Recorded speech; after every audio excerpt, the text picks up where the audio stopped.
Seems fair to me. Yes, he did.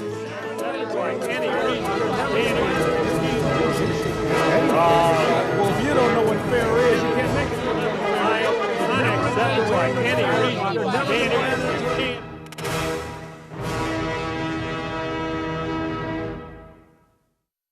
Donnybrook is made possible by the members of the 9 Network. Bobby. Hey, how about those Cardinals in the National League Championship Series? We'll be talking about them in just a moment. But first, let's meet those seated around the big green table for this edition of Donnybrook, starting with the media veteran herself and the news director for the Big 550 KTRS, Wendy Weiss, along with the columnist from the St. Louis Post-Dispatch and STLtoday.com, and one of our founders, Mr. Bill McClellan. Another founder, and you can read him in the Riverfront Times and listen to his program weeknights on the Big 550 KTRS, Ray Hartman. And from the St. Louis American, STLmag.com, 590 a.m., and you heard him today on the Dave Glover Show on FM News Talk 97.1, Alvin Reed. Hey. So I don't know how many of us predicted this in July, Ray Hartman, but the Cardinals, yeah, we all did, right, yeah. The Cardinals are going to the National League Championship Series, and I guess you might say there was a spirited pep speech by the manager, Mike Shildt, and kind of like other managers in Major League Baseball, he did release a few barnyard epithets, then later apologized for them. And the St. Louis Post-Dispatch covered the incident and was kind of like, okay, how do you paraphrase his comments? And so some of the verbs where he basically said, hey, no one's going to tinker with us. And you thought that verb tinker was most interesting when describing the actual language that the manager had used. Thanks for putting words. No, yes, well, actually, first of all, let's be clear. This is the social media age, and you don't normally have a player live streaming of managers, talk. And that was the case. And in his defense, first of all, he used like 5 F-bombs in 8 seconds, and he used noun, verb, and adjective properly, which I think is an important thing. And I could care less. I mean, first of all, I got, here, great. He has nothing to apologize for. What is interesting, I guess, reading the coverage is because we are known pretty nationally as having hometown, more than most cities, hometown support, and we have this Cardinal Way narrative. And I thought it was interesting in bleeping out one of the F-bombs that they used the word tinker in its place. And I thought that was, it's like we don't need to be uncomfortable about this. He doesn't need to apologize. We need to focus on beating the Nationals. Let me talk about tinkering a little bit. I thought it was great, and I thought Derek Gould, who I'm a big fan of, who covers the team, and he writes with the style and flair and humor. And humor is hard when you're the beat writer for the Cardinals because people are so serious about this. And I thought using the word tinker, don't tinker with us, was just so funny and great, and I loved it. I agree. I thought it was very tongue-in-cheek. I thought he was having a ball when he wrote it. And I think there are a lot of organizations probably looking at the result. I mean, look at Craig Berube. I mean, you couldn't show any of his post-game locker room stuff in an art house. I mean, in a cinema, you couldn't. It wouldn't work. But we won the Stanley Cup. Now we're on our way to the NLCS. The only question I have is, I can understand a hockey coach or a football coach acting like this is William Wallace at Sterling Bridge. Right. I mean, you're about to go out there and these big guys are going to bash into you. Baseball seems a little more cerebral, that you don't have to run through the wall. Well, I will say this. Back in the day when we would air those banquets in the evening on KMOX, when, Whitey Herzog would be ripping into Zipper Zeppa because he didn't like them. Cauliflower ear? It was one of those like baseball dinners. And I'd be at KMOX Radio, and Clarence Nieder was the engineer, and he had to push the profanity button every 10 seconds on Whitey. But that's in a banquet, okay. It is, but like in a locker room, a few minutes after a game, or before a game, or in a locker room, period. Been there, done that. It's a locker room. Profane. Is it? Oh, absolutely. And the most mild-mannered people who are involved in college and professional sports curse a lot. Right. Now, as far as this whole, like I say, Cardinal way thing and whatnot, the last player who live streamed his coach, and it was a sensation, was Antonio Brown, and he did it to Mike Tomlin, and Mike Tomlin went off on the Patriots, and it was on live stream. And the whole country thought, Antonio Brown is, how could you do that? How could you do that? I'm not hearing the player involved getting roasted. That's because he's a Cardinal. Yeah. And the manager no, I needs think to it was apologize. just because Well, he's. the I think it's manager 'cause did- he's, and I'm sorry. I think it is because he's a rookie, and I mean he's what So 20. what? No, So but I mean I what? thought he was That's- 24 years he's old. a grown There's man and whatever. Oh, and, see, and Bill, he's a rookie, and Alvin. all right. And the that whole manager's rookie- apologized. He's already said the I guy's don't a think sweet kid. anybody should But apologize. Bill, to your point, Yes. the reason you're defending this is because you're thinking Tinkers to Evers to Chance, the old double play with the the maybe best combination ever. And you know what it is? Don't forget, once Dick Vermeil at a press conference had more profanity per square inch than anybody. He was in front of like 50 cameras. Remember when he was the coach of the Rams? I will say so, this. I mean, it's no big deal. I'd like to disagree with Bill on this point because it's baseball. And I think what it did show seriously, and again, who cares about the profanity? As they say, we're becoming known for it and saying, oh, that's Right, and right. after the Blues were doing it from on the arch grounds.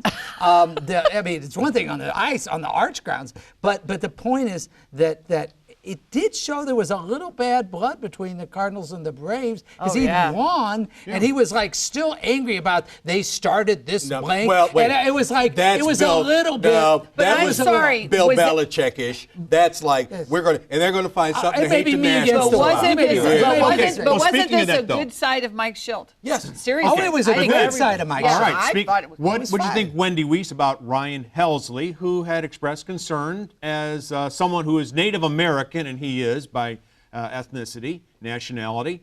He said that he didn't like the tomahawk chop, the tradition that the Braves fans had been using, and the Braves officials did decide to withhold the foam tomahawk or whatever they hand out to folks. And some people, including former politicians from Missouri, said, you know what, that was the bad karma that did the Braves in because they got rid of the officially sanctioned tomahawk chop.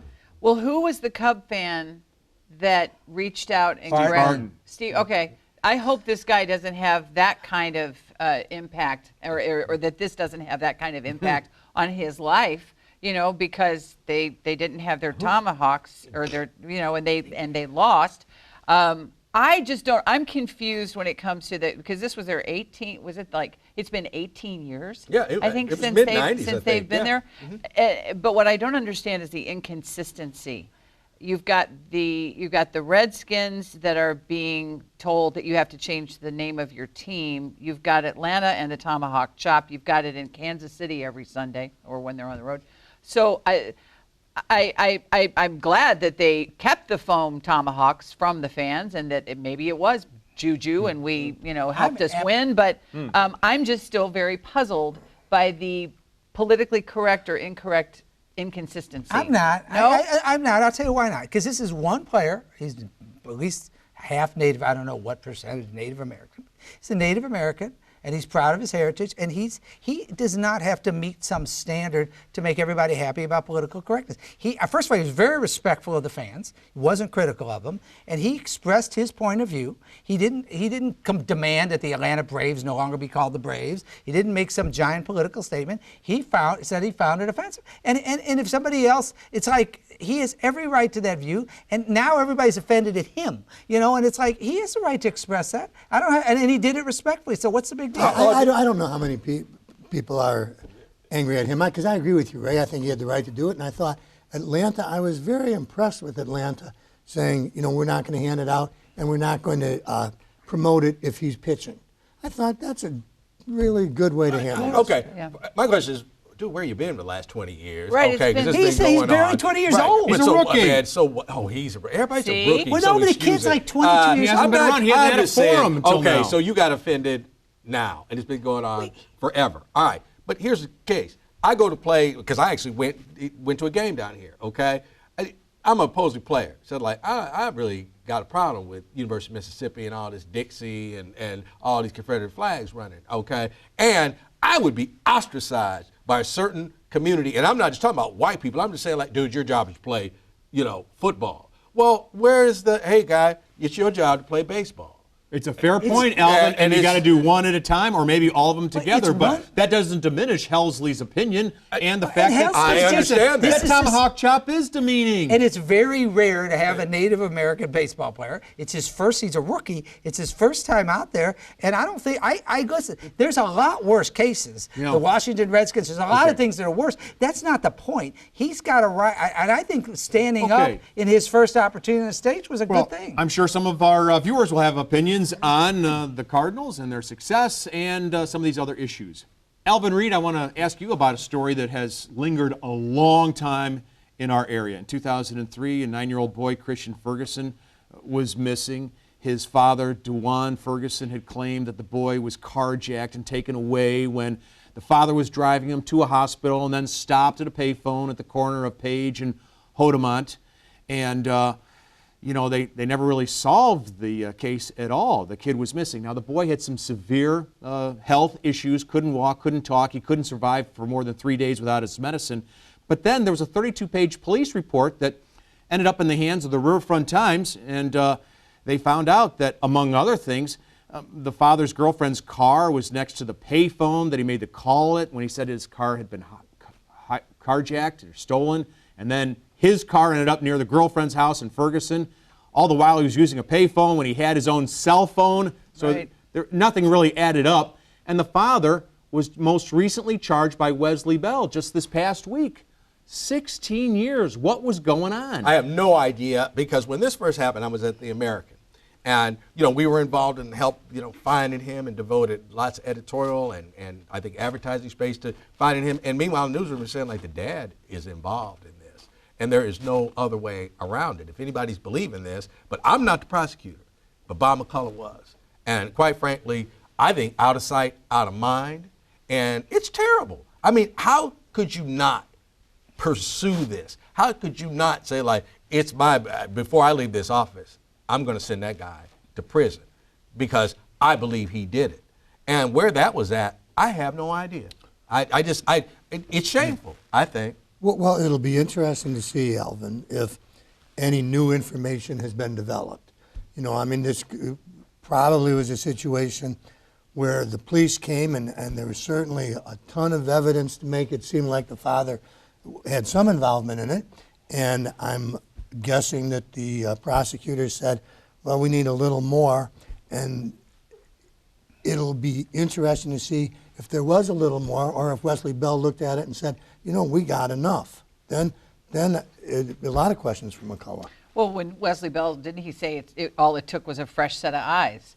And so, maybe this was something that he had been thinking about. Maybe it was something he had filed away.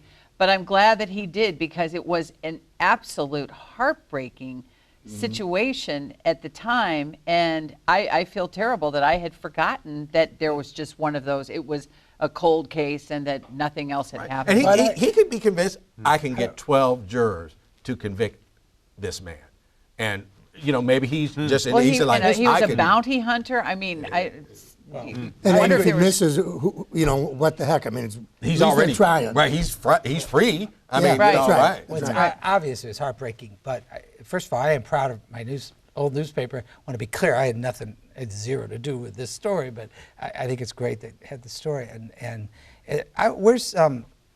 don't know what to say about McCullough other than where's Wesley Bell's victory lap? Because I don't hear anybody like, it'd be interesting if he's prosecuting this case and, boy, the police union, everybody's quick to jump all over Wesley Bell at the first sign of anything bad. I haven't heard anybody say anything about Wesley Bell. We'll find out. Well, but I mean, the fact that he's taking it and pushing it, and if it was the other way around, oh my God. The story was written by Kristen Hinman, who's now an editor at the Washingtonian Monthly, I believe, in Washington, D.C.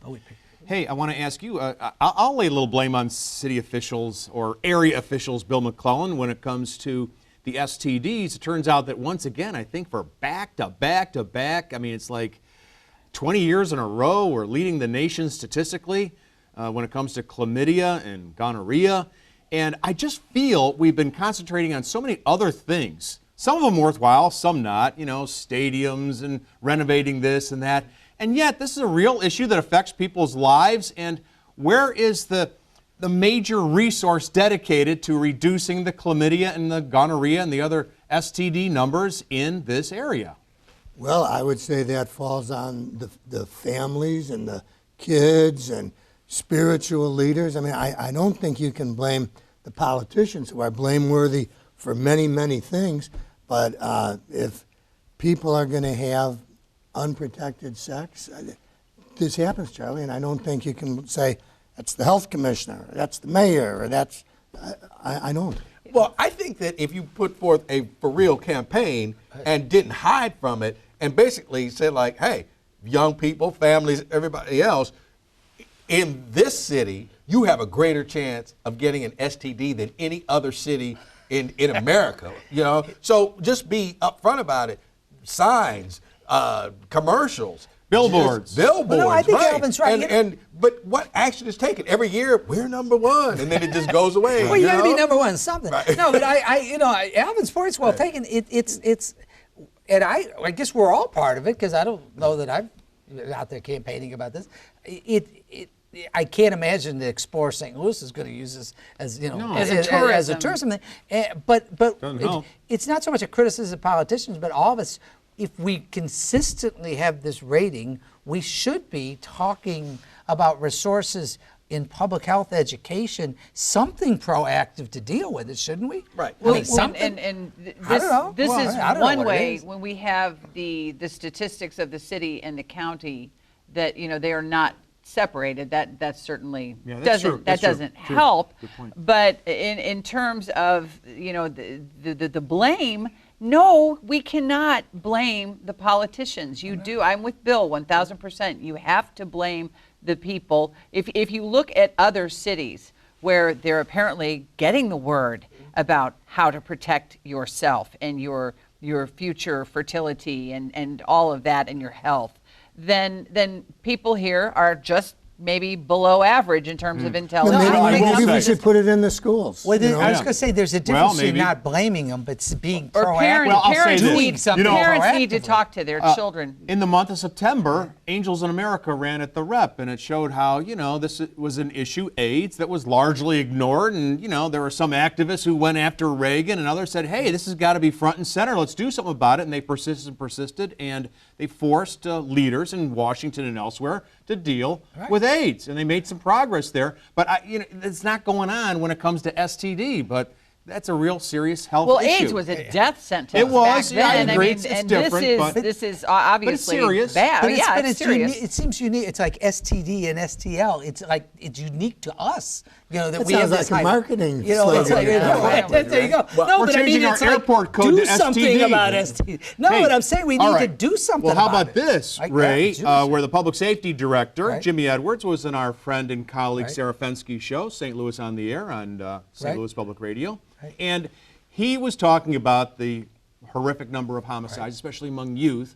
But he also added that, some of these kids can't be involved in risky, reckless behavior. Right.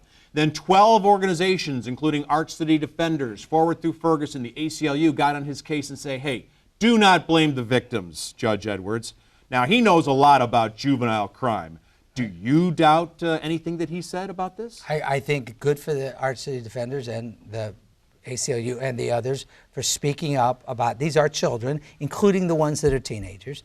And I think their point was, and it's kind of back to the same thing we're just talking about with STD, we need to be proactive about crime and blaming the victims, which is what he was doing, some of whom are, and I realize he wasn't talking about every child, but the fact is, we need proactive solutions to the crime problem, not laying this at the. It's one thing to talk about no one wants to defend kids doing drugs, and we need to prevent drug abuse and other things like that. But we ought to be talking about solutions. And he was victim blaming of kids. Let me say, I really, I think a lot of Jimmy Edwards, and he was juvenile judge, and he started a school, and he knows this stuff. And I think the very first thing to solve a problem is to identify it.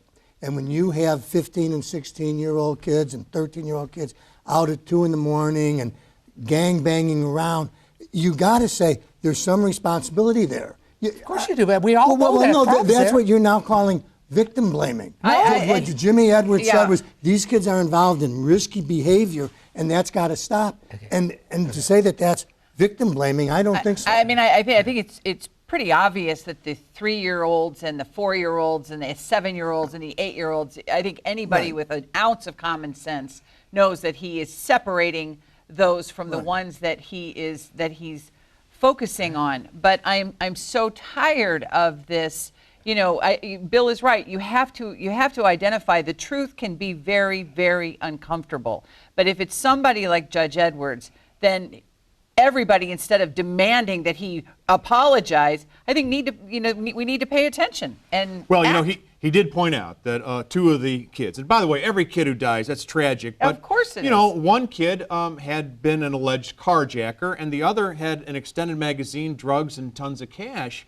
And so you wonder what activity he was involved with. And I kind of think, thank goodness, someone is saying what Jimmy Edwards is saying. Well, you know, like I said, the mantra goes on. We've got to do something about crime. It's out of control. And this is one of the, like I say, one of the things that I just find, I don't know, hard to digest is that when someone says something like that, there's some kind of backlash and like ACLU or whatever. Apologize. And it's just kind of like, wait a minute. On one hand, crime is the #1 problem in St. Louis. It has to be addressed. What do we do? What do we do? What do we do? And Jimmy Edwards says what he does, and then the ACLU and Arch. There's a whole bunch. Well, excuse me. Like, a lot give of me the groups. break. I don't have a list of them in front of me. A lot of them are actually active in the community, trying to deal with the social weren't, problem. but they made nobody- group, right? And they didn't. Hey, they reacted to what he said. I don't blame him. And Jimmy Edwards is a good guy. I'm yeah, not he saying is, that. and he's got experience. We But that should doesn't- mention, however, and this is Right. kind of off the table, folks, but we talked about the carjacking, and Tom Townsend, who was a great advertising executive, and who was a carjacking victim, and also started a wonderful program called Pianos for People, where he connected pianos to people who otherwise couldn't afford them in the city of St. Louis, died this past week after a very short bout with cancer. And so our thoughts and prayers are with the Townsend family. Wendy, we're going to ask you about Francis Howell High School, which is suing Juul, the vape manufacturer, because it's expending resources on the kids who are vaping. And they're claiming, through their lawyer, of course, that Juul is targeting kids and it's causing damages, and Francis Howell wants some money for this. What do you think? Well, and when it comes to victim shaming, and people might think I'm being inconsistent, these are children, and they have to be, they do have to be protected. And lungs are sort of important and hard to replace. And the illness and the damage to the lungs of these young people, not to mention the 25 or so deaths that have been confirmed, to me, I say good for Francis Howell. Juul has been marketing, and not only Juul, but other manufacturers. They have been marketing to children with these flavors. And if this were happening with any other product, I think that we would be having the same type of conversation, and there would be the same sense of urgency. I agree, but I also think that the kids at Francis Howell and the kids in the city of St. Louis are viewed differently, and it's interesting. And I think that I agree with what you're saying about Francis Howell, but I think kids are kids, and whether they're kids that are involved, not to go back to the last topic, but that it's. Well, I think it's two different issues. I mean, That's apples and oranges. you can say that the Apples kids and shouldn't oranges. be vaping. I mean, Right. Well, I'm saying that. Just per chance, today in my email, I got another class action suit little notification. This one about Equifax, okay? Okay. Now, I got that it too. does not say that that they did nothing wrong. It's just kind of like, hey, if you want a part of this, just go ahead and sign up. You're right. Juul out of line. I think they do try to capture kids, and for somewhat one say like, hey, if I'm gonna get in line for some of this cash, I want to be first in line. Francis Howell. Francis Howell. What did I say? Fort Zumwalt. All right, but they'll Well, probably be if they're next. seeing, Yeah, no kidding, if they'll line up. Where's if Kirkwood? their statistics show that the rates are going up, more kids are vaping, and at younger ages than. Yeah. So I'm not blaming All right. them for No. suing because All right, 2-minute warning on the show. Bill, All right. we'll go to you on our last topic, Rally Gateway STL. It's a new organization that's going to try and, well, I guess it's headed up by Shelley Welch, the former U-City mayor, Charlie Dooley, some others. They want to have a grassroots organization that'll encourage people to think regionally. What do you think? well, I think they also need a downtown plan. I mean, if there's one thing we have plenty of, it's plans for downtown and plans for Better Together and the freeholders. And I wish them well, and they're probably all great people, but I just don't know what we accomplished with all of our plans. And Yeah, I know that their meetings. their hearts are obviously in the right place, but I think one of the few things that we are all in 100% agreement on is the one thing we have too much of is the blue ribbon panels, the analysis, the examinations. We need to stop planning and meeting and start acting. We don't all agree on this because I've been saying this, and good for Charlie Dooley and others, that we are talking about regionalism as a region and not just city, county. And I understand, I'm not talking about any plan or whatever they're doing. I'm talking about the fact that they want to talk about us as a region is a very good thing. I think Charlie Dooley should make 2 calls to 2 people to ask them what they think, Steve Stinger and Bob McCullough. Hey, what do y'all think about it? Right. I guess you got to call on visiting day up there in South Dakota. Well, Bob McCollum might be on the panel. Who knows? Hey, let's find out what you had to say about last week's program. Go to the old mailbag, shall we? I'm not sure if Alvin led a voyage halfway around the world in 1492. He would know exactly where he was going, would land on an uncharted continent on schedule, and be completely aware of the people he encountered there. That from Joe Nonnenkamp of Clayton.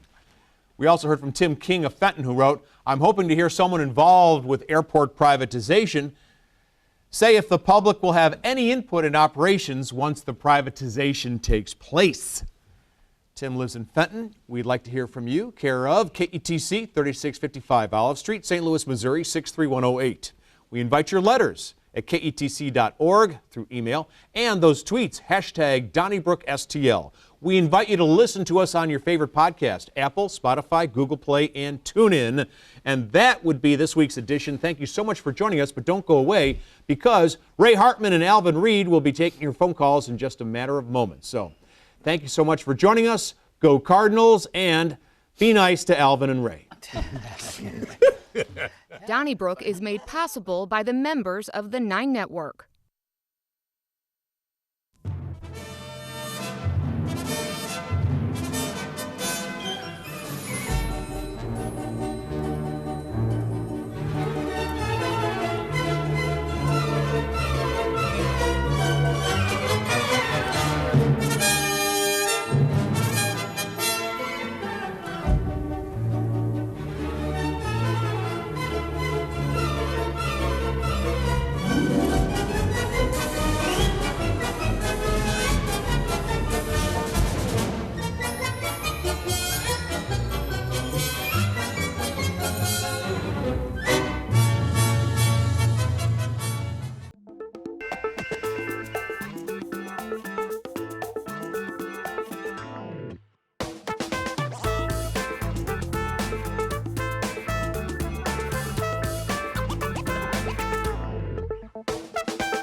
Hey, welcome to your turn. You don't tinker with us, we won't tinker with you.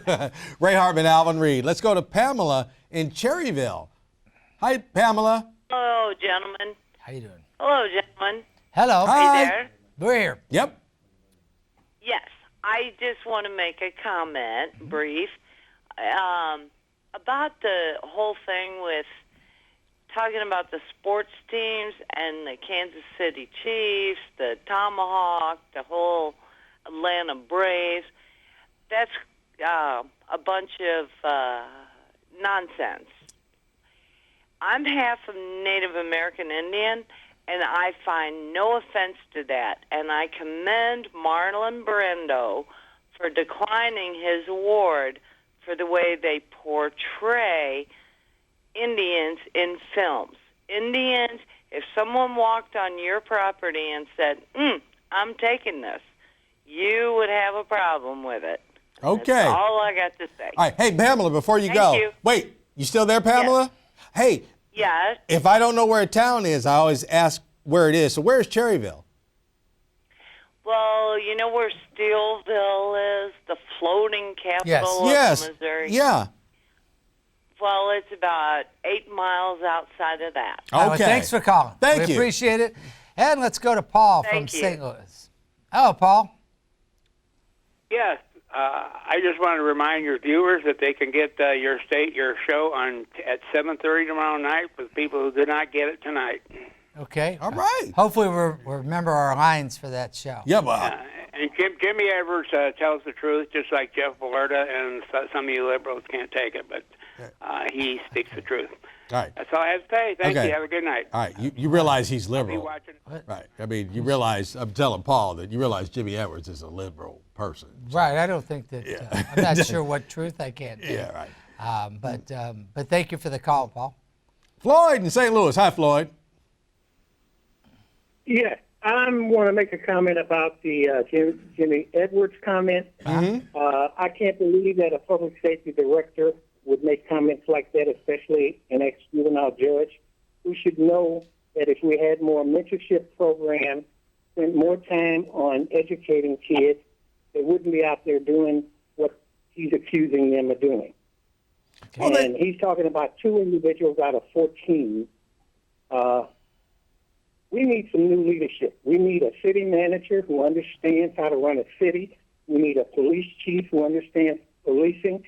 And we need a mayor who understands how to run a city. All right. That's my comment. All right. Thanks, Floyd. And of course, I'll stick to my guns. I did not think what he said was necessary. I understand it probably is popular, and we maybe disagreed a bit. But I do think that these are still kids, and we really need. And it's kind of unfortunate because Jimmy Edwards is uniquely, I think, suited to be talking about fighting the causes of crime rather than talking about behavior. But I mean, and obviously that's part of it. But anyway, thanks for the call, and let's go to Kathy in West County. Hello, Kathy. Hi. This is just a comment only. I think it's humorous when you're talking about us paying the STD capital or the venereal disease capital, and we should do something about that, and everybody should get on board, education, parents, whatever. The entire state of Missouri, as well as the city and the county, federal government, everyone has spent every possible effort to annihilate the one organization or business that is totally committed only to education and care of women's reproductive health. Condoms, what STDs are, etc. And that, of course, is Planned Parenthood. Yep. Yeah, you know what? I couldn't agree with you more. My comment. All right, I couldn't agree with you more, and I didn't get a chance to say this on the show, but I was going to say you used the word that I think the problem we have in St. Louis is we could address this. I think in St. Louis, people don't want to hear the word condom on TV, and that turns people off here. And other major cities, they have ad campaigns, they have that, and it's like, here's the solution to the problem, and we can't get over that barrier. And excellent points, Kathy. You have a good point, Chris. We're now getting sensitized to profanity. Maybe we can. Maybe we can move on. Right, we could turn around and say, that's that's perfectly okay. We're getting okay with profanity. No, you can't go there. Who's next? All right, that'd be Linda in Afton. Hi, Linda. How are you, Linda? Hi. Hi. Oh, well, happy evening. Happy. Thanks for calling. Well, yeah. What I'm talking about is like the sexual transmitted diseases. Mm-hmm. Yes, ma'am. Well, we started off in like Jefferson Barracks. Yes. The capital of where all the people came from to fight the Civil War and all that stuff. Yep.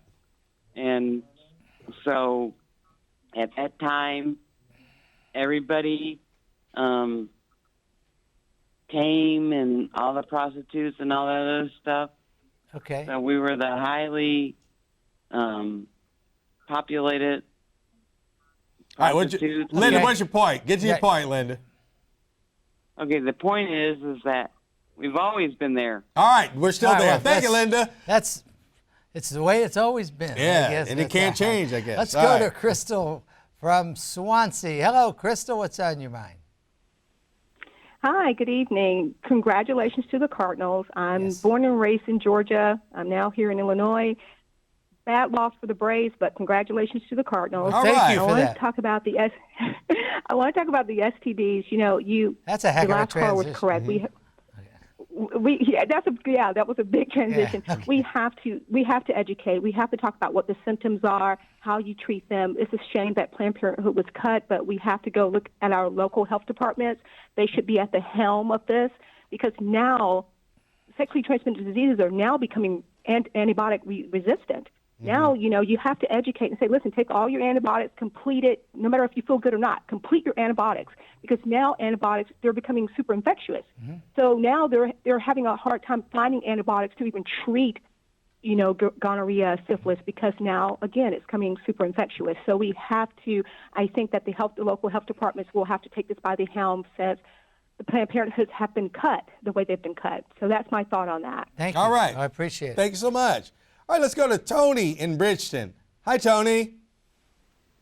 Good evening, man.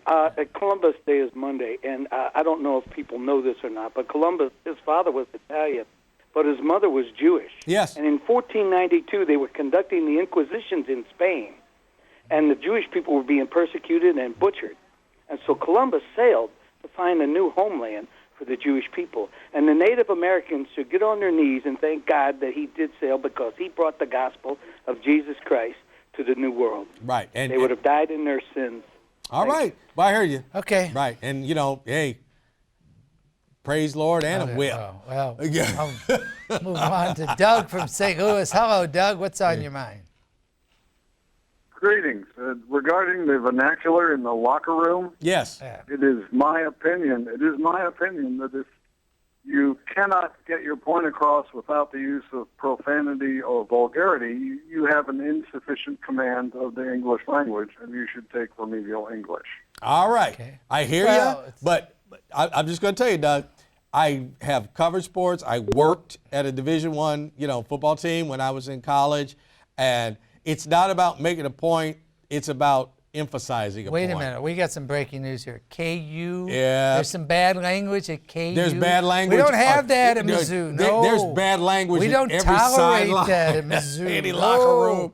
We would never do that. I have to say this. It really was a sign of the time that a locker room talk was being live streamed basically by one of the players. Right. I mean, it's kind of, I don't know if it's generational or what. And I'm sorry, I'm caught up like so many St. Louisans are, and just being happy about the Cardinals run. And it's, I just thought it was, but I what did they call it in the Post-Dispatch? I already forgot the word. Tinker. Right. Tinker. My thing is this, and I was blessed in many ways to be in the situations I have been in, but every sports fan, no matter what sport that you follow, you should have to go for like a month's time. You should have to go to every practice. Right. You should have to go to every game and be in the locker room before and after every game for 1 month. And after you had done that, you would come back with such a different perspective on how it's done, why it's done, and what it's about. Right. And I've always kind of like smiled at that, in that the whole idea that somebody is shocked or turned off by what that was said there. I said, I got news for you. That was PG-13 compared to what is said.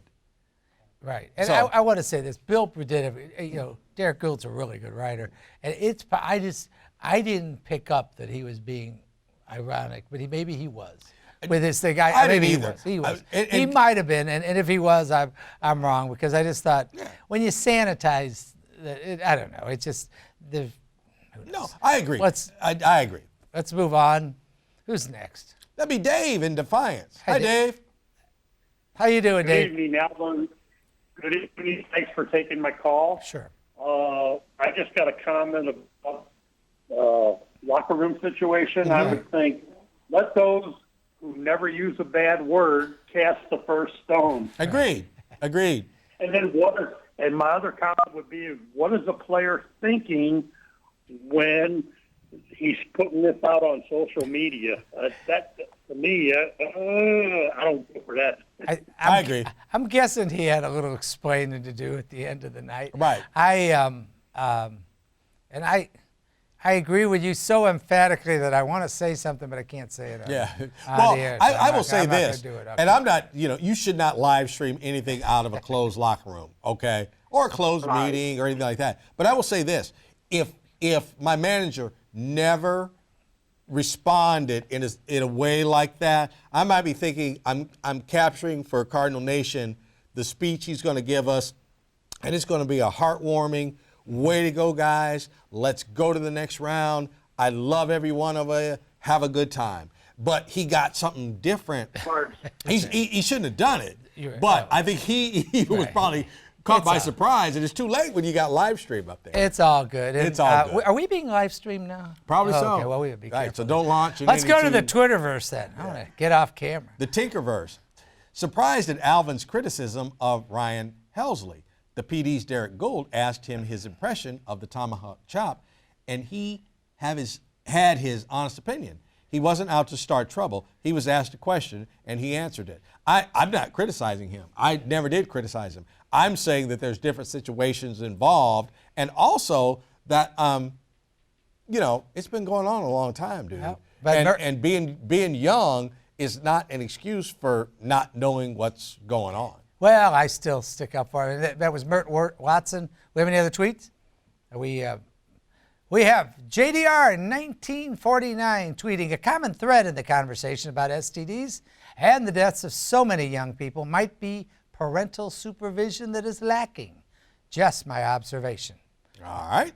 And we have one more? No. I guess not. Let's go to John from Oakland. Hello, John. Yeah, hi. Hi. I was glad to hear that introduction. I'm talking about the same thing.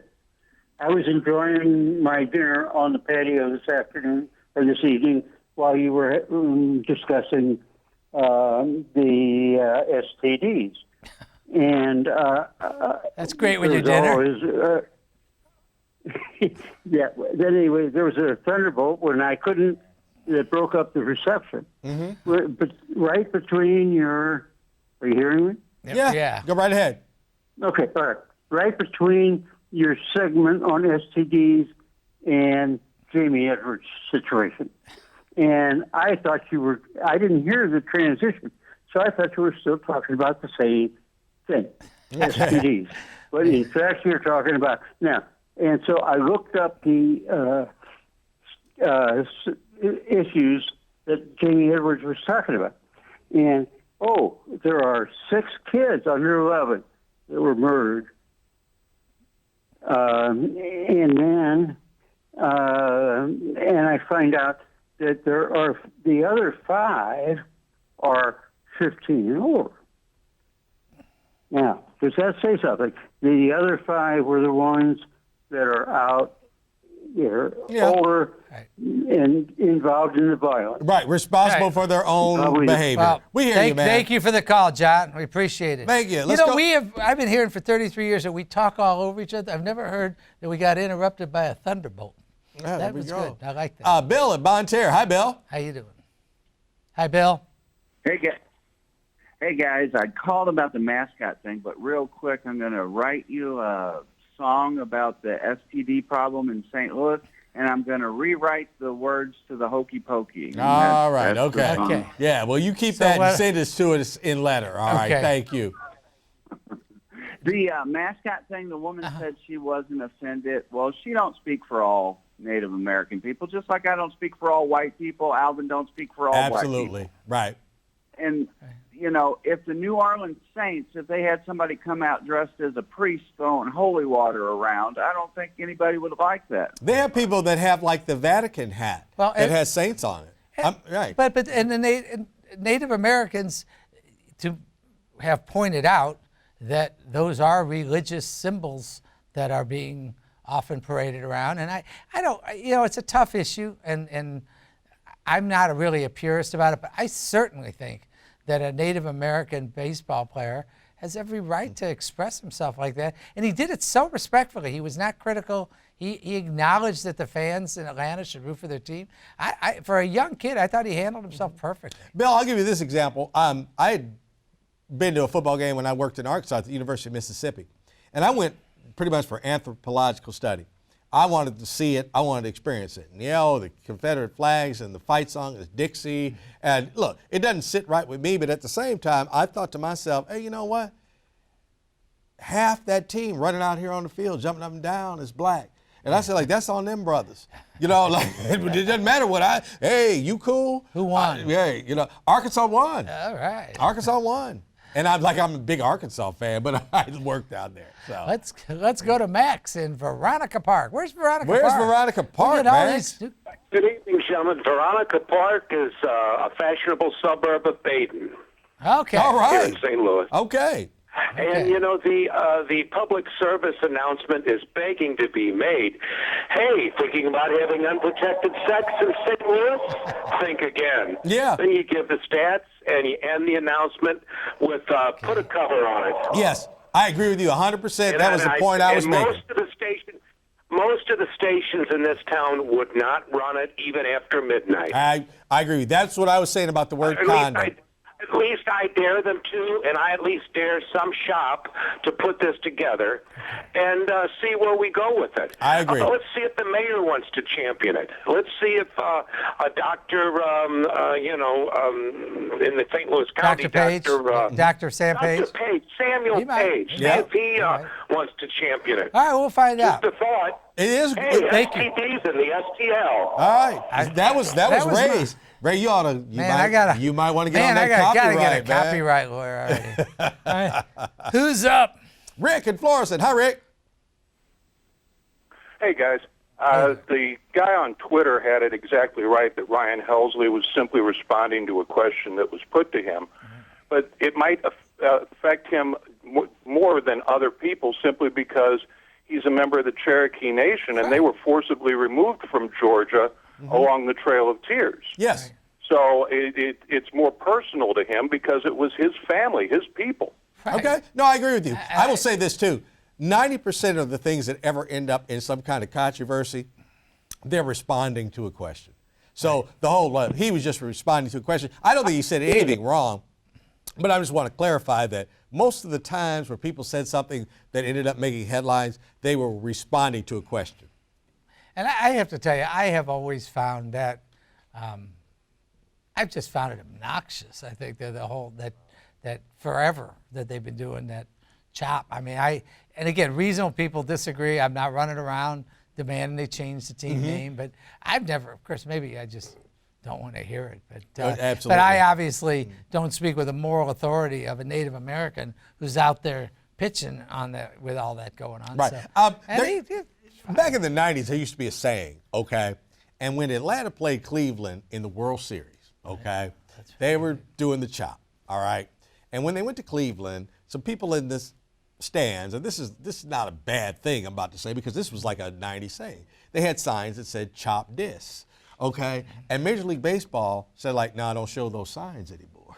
Now you can show the tomahawks and all that. But, right, and you're like, I think our priorities are kind of I do too, but keep in mind, it's one thing to talk about a spontaneous thing the fans are doing, giving out those foam. To me, I'm glad they didn't do it. So good for them. Anyway, let's go to Twitterverse. The whole world seems to be falling apart, making our Cardinal victories oh so sweet. Thank you, team. That's from Betsy V1. And from L. Springme. Sounds like Francis Howell has resources to sue Juul on behalf of the health and safety of their students. However, no one is willing or able to sue responsible parties for violent gun deaths or lack of sexual education of the young people in the city of St. Louis. Thank you. They actually are just joining a lawsuit, so I don't think they're paying for that. I suspect that's true. All right, Ariana in East St. Louis. Hi, Ariana. Hi, how you guys doing? Just great. I was wanting to speak on the STDs, and just literally this past week, I'm with Friends of the Library, and we invited our local county health department to come and have a table with two people there if people wanted to talk to them or something, and address the STD and HIV that's going on. And, I think maybe one of the things that wasn't presented as well as you might have could have is that the largest and fastest growing population of people with STDs and HIV are women over 55. Really? Oh, really? Other than teenagers. I did not know Senior that. citizens are at risk Okay. and don't realize it. And, I mean, those young ladies were at our library for 4 hours, and not one person went and talked to them. Wow. Oh, okay. That's All right. interesting. Well, thank you for that Thank you so call, much, Ariana. And let's go to Sally in Eureka. Hi. I was calling about the STD situation as well. And during your discussion, I think Charlie brought up about the funding for public service and awareness of AIDS. And there was a discussion, I think, that said, well, AIDS was a killer. Well, syphilis is a killer of children as well. Syphilis is a high infant mortality rate. So I think it bears remembering that STDs are a killer as well of newborn children. Absolutely. That's a great and that's point, part of this. And part of this campaign we're putting together should be a commercial. And just keep them coming, because that should be part of it. And just take the effort. This is a bad thing. Let's eliminate it. And this is not murder, so to speak. It's one of these things that maybe we could actually get control of if we just try. Thank you for the call, Sally. Mary in Hazelwood. Hi, Mary. Hi. I'm calling regarding the crimes in the city of St. Louis by these teenagers. I want to know why parents are not being held responsible when these kids are out at midnight, 2, 3 in the morning, they're underage, and why the parents aren't being made responsible or possibly fined or forced to do community service for not knowing what their children are doing. Well, okay, crime might result from that, but if you were going to take that tack, there's plenty of kids out in West County I was just going to say 1 the or same 2 thing. o'clock in the morning. So let's make that fine uniform and make it the same for city, county, rural, whatever. Now you have a point, Mary, that everybody's responsible. I'll tell you what, if you started holding every parent throughout, regardless of income, for example, every parent of wealthy kids that get in trouble in their teens, kids in their teens of all ages, for example, the drug use is hardly confined to the high crime areas of the city where unfortunately, tragically, many children are being murdered, but the problems of kids staying out too late or kids not behaving, it's called, being kids. Yeah. And we obviously have a lot of addressing to do as a culture, but I think that's I think we need to address it at the cause rather than the symptom. But thank you for the call. We do appreciate it. Thank you. Let's go to Bill from Rock Hill. Hello, Bill. Hi, Bill. Good evening, gentlemen. Good. I would have liked to, unfortunately, when I'm doing this, I always have the sound off and the captions on, so it's kind of a little harder to keep up until I get on hold with you guys. But I think there needs to be more demographics brought forth on the sexually transmitted disease. I did hear the one caller talk about an increase amongst older Americans. Okay, right there, that tells you, okay, there's maybe one area you need to focus on right there. I'd be curious to see how much economics plays into the equation. Is the problem greater amongst lower income people than higher income people? Because lower income people are probably not going to have as much money to afford things like condoms and that. And here's another interesting little wrinkle. Everybody's been down on Planned Parenthood's case over abortion. Well, Planned Parenthood for years has been one of the biggest providers of other forms of birth control, condoms and things like that. Has the treatment of Planned Parenthood, all the defunding that has taken place, has that had an effect on the problem? And I think these are some things that need to be looked at, some concrete things that need to be, taken into consideration if you're going to attack this problem. I think you're absolutely right. We had an earlier caller or two refer to Planned Parenthood, and I do think that Planned Parenthood is very definitely part of the solution, and has been for decades. And with all the noise on the issue of reproductive freedom, that has been lost in the shuffle. And Absolutely. Good for our callers. I should have brought it up on the air. Good for our callers that they would do that. And thank you all so much for your calls and for watching Donnybrook. We will see you again next Thursday night.